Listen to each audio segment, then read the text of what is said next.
Save स्वास्थ्य and save life के नाम से इन लोगों ने अपना कैंपेन शुरू किया, जिसमें मुख्यमंत्री योगी आदित्यनाथ को भी शामिल करने की इनकी मांग है।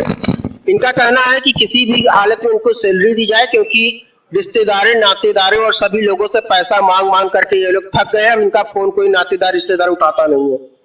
जिन लोगों के बच्चे बड़ी क्लास से पढ़ रहे हैं उनको भी बड़ी समस्या हो रही है, क्योंकि उनको जो भी दिक्कत होती है उनकी फीस भरने के लिए, कोई मेडिकल का, कोई इंजीनियरिंग का फीस नहीं भर पा रहे हैं और अलग से ही प्रेशर बन रहा है।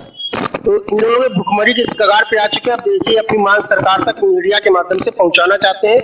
इससे लिए प्रयागराज में पत्थर गिरजा पर स्थित धरना स्थल में धरना दिया हुआ है। अपनी मांगों के विषय में पूरी तरह विस्तार से बताएंगे। मैं doctor Ajay Kumar Singh, department of food process engineering. मैं आपको ये बताना चाहता हूँ, आपके मीडिया के माध्यम से सरकार को हम सूचित करना चाहते हैं कि हम लोग यहाँ पे त्रस्त हो गए हैं। इस सुवार्स यूनिवर्सिटी में हमारे तमाम professor, associate professor, assistant professor, guard और नॉन टीचिंग स्टाफ, सबकी सैलरी इन्होंने 10-10 महीने की ड्यू कर दी, बैकलॉग कर दी।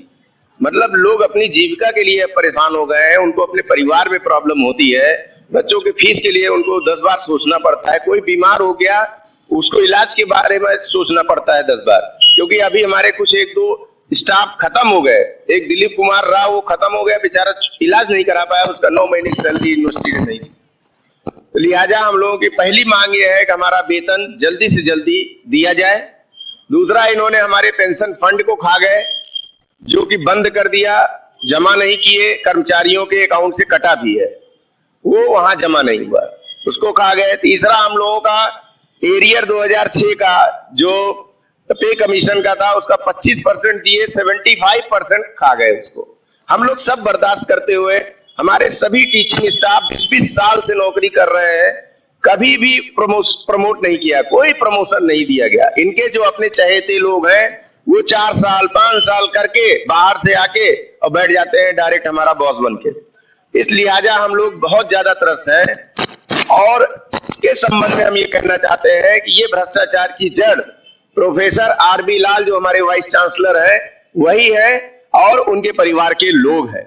क्योंकि उनको अपने परिवार के अलावा और उनके परिवार के और उनके अपने चहेतों के अलावा उनको कोई दिखाई नहीं देता है। इसलिए मैं चाहता हूं कि जो यूनिवर्सिटी है, यूनिवर्सिटी के वित्तीय और प्रशासनिक, उसकी थारो जांच हो, है ना, संपूर्ण जांच हो।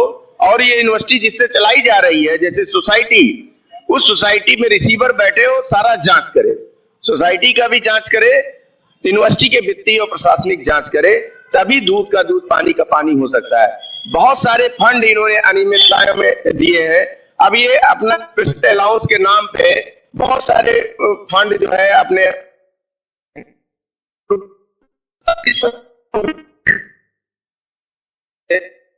फाइनेंस कोर्सेज के जो अलग से पैसा लेते थे अपने पेंशन के अलावा। इवन हमारे वाइफ 10 लाख रुपए हमारे सेल्फ फाइनेंस फीस का पैसा लेते हैं, अपनी वाइफ को भी दिलाते हैं, अपने बेटे को भी अलग से दिलाते हैं, जबकि ये लोग ग्रांट इन एड पोस्ट पे है, सरकारी तनख्वाह ले रहे हैं। हमको ये नहीं समझ में आता ये कैसे सरकारी तनख्वाह लेते हुए अलग से भी पैसा ले रहे हैं।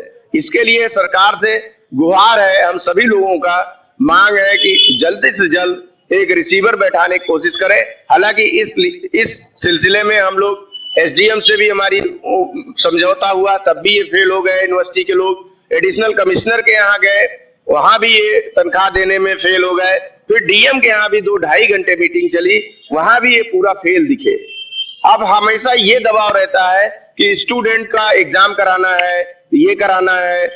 हम ये कहते हैं कि स्टूडेंट की जो अपनी प्रॉब्लम है, एक्रीडेशन की प्रॉब्लम है, उसको भी यूनिवर्सिटी ने हेल्ड कर रखा है। मतलब जो भी कोर्सेज ये चला रहे हैं वो आज की डेट में एक्रीडेटेड नहीं है, वो एक तरह से इनवैलिड प्रोग्राम्स चला रहे हैं। क्या सरकार उसको नहीं देख सकती? क्या यूजीसी नहीं देख सकती? क्या आईसीआर के लोग क्यों चुप है? सारे लेटर देने के बावजूद भी आज तक कोई इनके ऊपर कार्रवाई नहीं होती। और ये इन्होंने अपने सुवास एक्ट बना रखे हैं, है ना, वो एक्ट को अपना सुप्रीम मानते हैं। ये जेल चले जाते हैं, उसकी भी तनख्वाह निकाल लेते हैं। ये फरारी पे रहते हैं, कोई अटेंडेंस नहीं होती, फिर भी इनको तनख्वाह मिलती। आखिर ये एग्रीकल्चर डिपार्टमेंट के जो ज्वाइंट डायरेक्टर साहब है, वो इनकी तनख्वाह कैसे निकाल देते हैं? इसकी भी तो कार्रवाई होनी चाहिए। चूंकि इन लोगों को तनख्वाह आती रहती है, ये आराम से जी रहे हैं, हमारे सेल्फ फाइनेंस फीस से भी पैसा ले लेते हैं, तो ये पूरा ऐश कर रहे हैं। और आज ये हालत हो गई यूनिवर्सिटी की कि 1086 लोगों का तनख्वाह 10-10 महीने का बैकलॉग हो गया, ड्यू हो गया, वो भुखमरी के कगार पे हो रहे हैं। इसलिए हमारी सरकार से गुहार है कि जल्दी से जल्दी रिसीवर बैठाने की कोशिश करें। मैं doctor Ajay Kumar Singh, department of food process engineering. तो आप देख सकते हैं कि इनकी प्रमुख मांग जो है रिसीवर बैठाने की है, और जैसा कि विस्तार से इन्होंने बताया है कि स्वाट्स में पूरी तरह से भ्रष्टाचार लागू हो चुका है।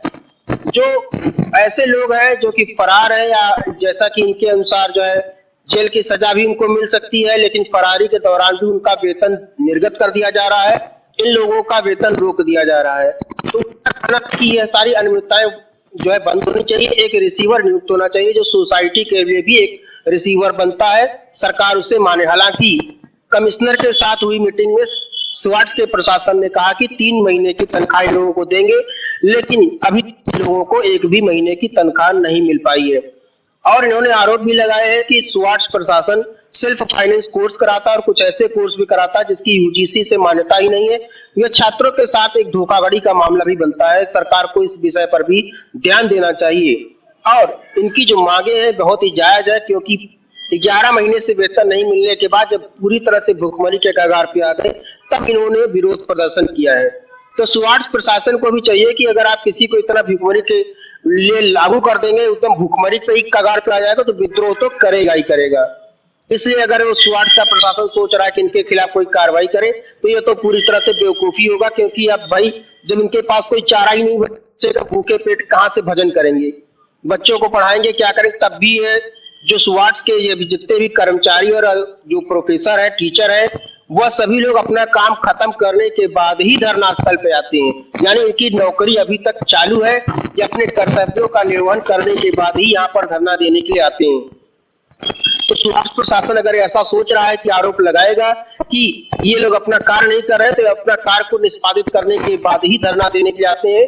और जाहिर सी बात है कि 11 महीने तक तनख्वाह नहीं मिलेगी तो भूखे पेट भजन नहीं हो सकता है, इसलिए ये लोग अपना धरना प्रदर्शन कर रहे हैं। तो पहली बात, इनके ऊपर अगर कोई कार्रवाई करने की सोच रहा है तो बहुत ही बेवकूफी की बात होगी, ऐसा हमारे रिलायबल मीडिया के माध्यम से मैं बता देना चाहता हूँ।